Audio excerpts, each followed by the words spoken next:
we start by designing a form using Excel, which is a really accessible design tool that most people, most admins are used to using already. And we extend this with our custom plugin, which I can show you later if you want, and make it possible for the template that has been designed to be associated with a custom SharePoint list.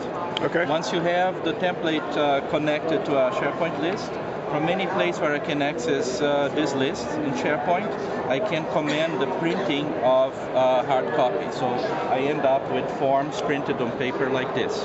And it's just regular paper? This is just regular, quite ordinary paper, as you can see here. Okay. Right? It is printed on a color laser printer. Most office printers that you find out there, 600 dpi or up, will do. Okay. And this is the equipment that you need to provide to your field workers, to your mobile collection force, right? Just the paper forms as they are used to filling out in a digital pen. If you look closely at the borders of the page, you'll see that the page is covered with microdots. This works like a full-page barcode that makes it possible for this pen to identify the position on the page that you're writing on. As you write, it captures all the coordinates and stores this in the pen's memory. It has memory processor and so on. So it's a self-contained standalone device. When you're collecting, you don't need to bring any laptops, tablets, anything else. That's all you need here. So very compatible, very friendly in terms of mobile field use. Once the collection has been completed, the forms have been filled, then that's the part when you get this back into SharePoint. You can either get this transfer via USB dock, but better yet, if you have a mobile phone, let me grab one.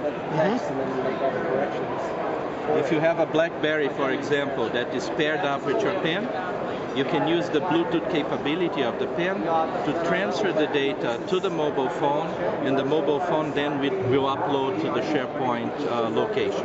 Okay. We have full control of which page is being written on, so we can identify that all this digital ink that has been collected pertains to this specific list. So we can go back to the list from which this has been printed, where the template is associated, and we insert a new element. So every time you upload a form that you have handwriting here, a new item will pop up in there.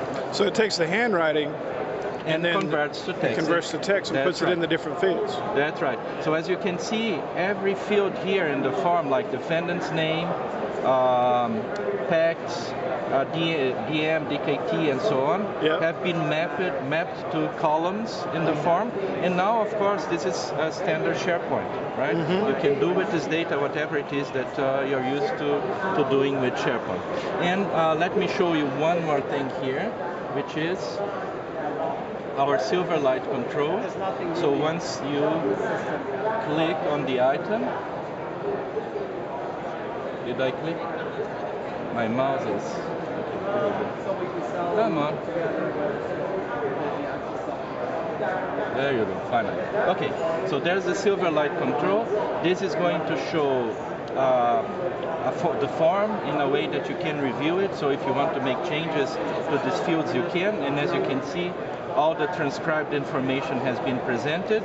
But we can also, by sliding this slider over here, you can recover the original facsimile. Right? So there's exactly what the guy wrote when he was filling out this form. And of course, you can set this to any points in between, so that you can quickly glance over and compare the values that have been transcribed with the original handwriting, and then make minor corrections if needed, and then declare the form approved and make it flow in your workflow or something like that. So seeing that then, so I assume it only works with 2010, right? It works, this is 2007, so we are working live here on a 2007 installed on a server that's running in our Seattle office. So the Silverlight Is that running inside of SharePoint, or is that a separate? It's inside of SharePoint. So there's this web part that has So you been guys have developed. a web part for that? We Oh, do. okay. Yeah. Because I was thinking it was only 2010. Yeah, but we could pull it off. There's more support in 2010, but there was enough there that we could pull this off, which for us is essential, right? Being able to show the dual view over here. Besides that, there is also a capability for exporting to PDF. So I can either activate this button or call a web service if I want to generate a rendition for archival.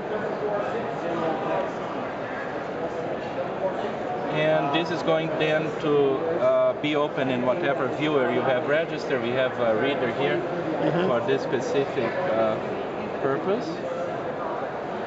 And there you are. Real data annotations that can be searched. And we also preserve in here. So you have the layer in there? The layers, that's exactly right. So I have also the ink if you want. And the ink is associated in such a way that you can quickly recover the transcription as well. So on hover over here, if I could get my pointer pointed correctly, just a second here. Oops. It's tricky with this kinds of mice stuff, right? Oops, there you go.